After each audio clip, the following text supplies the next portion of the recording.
La France n'est pas amie du Mali. La France doit, à mon avis, revoir sa copie et prendre des excuses au Mali pour refaire une amitié avec le Mali.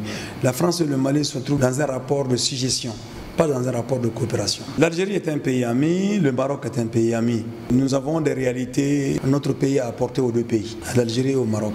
Deux pays en conflit, le Mali a été la terre de conciliation, de réconciliation entre les deux pays. Donc ces deux pays, historiquement, doivent au Mali, et l'Algérie beaucoup plus, avec le fait que le Mali a payé son premier régime politique du fait de son soutien en partie à l'Algérie pour son indépendance. Ce point de vue, je peux dire honnêtement que l'Algérie a joué sa partition. Pas pour le Mali, mais pour elle-même. Donc elle peut aller au-delà de ça pour faire maintenant pour le Mali. Quand je dis qu'elle n'a pas fait pour le Mali, l'Algérie est consciente d'une chose.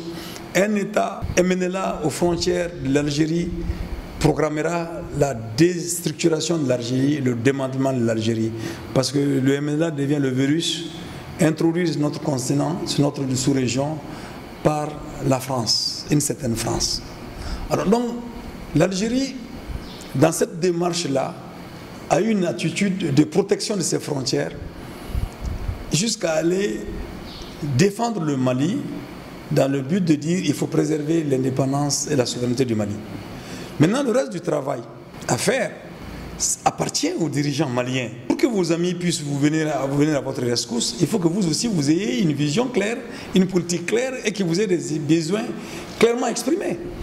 Ce qui n'est pas le cas à la République du Mali, qui fait que nous ne pouvons pas rendre les autres responsables de notre propre turpitude.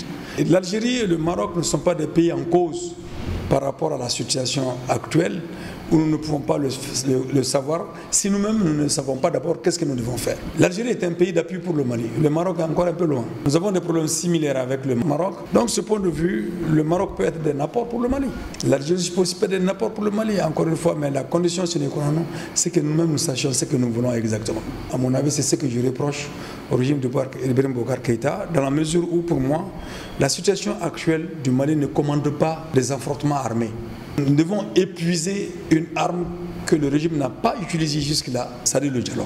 Le régime s'est assis entre deux chaises, mi-paix, mi-guerre. Il ne s'est pas donné les moyens du dialogue, il ne s'est pas donné les moyens donc de la guerre.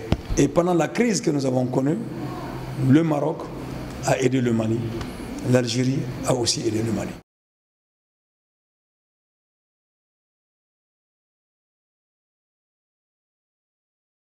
C'est le malheur de l'Afrique, c'est que les dirigeants africains comptent plus les sous que de voir qu'est-ce qu'il y a derrière les sous et qu'est-ce qu'il y a avant les sous.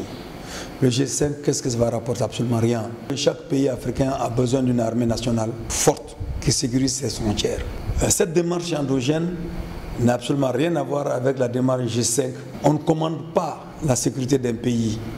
On ne commande pas la stabilité d'un pays à travers un autre pays. Mais non, à mon avis, le G5 ne fera que compliquer davantage les choses. Privilégier des relations de pays qui veulent se protéger et qui veulent nous utiliser pour qu'on les protège en nous protégeant, je pense que ce n'est pas une démarche souveraine et requise. Parlons de l'aménagement. Je n'étais pas partisan de l'arrivée de quelques forces étrangères en République du Mali. Et je pense que c'est une atteinte à notre dignité. Mais aujourd'hui, c'est une situation avec laquelle il faut compter. Ça existe. L'aménagement existe. Nous devons poser des actes pour écourter son séjour à la République du Mali. Mais avec les actes qui sont en train d'être posés et l'élan que l'aménagement même prend, on a le sentiment que l'aménagement est venu pour de bon.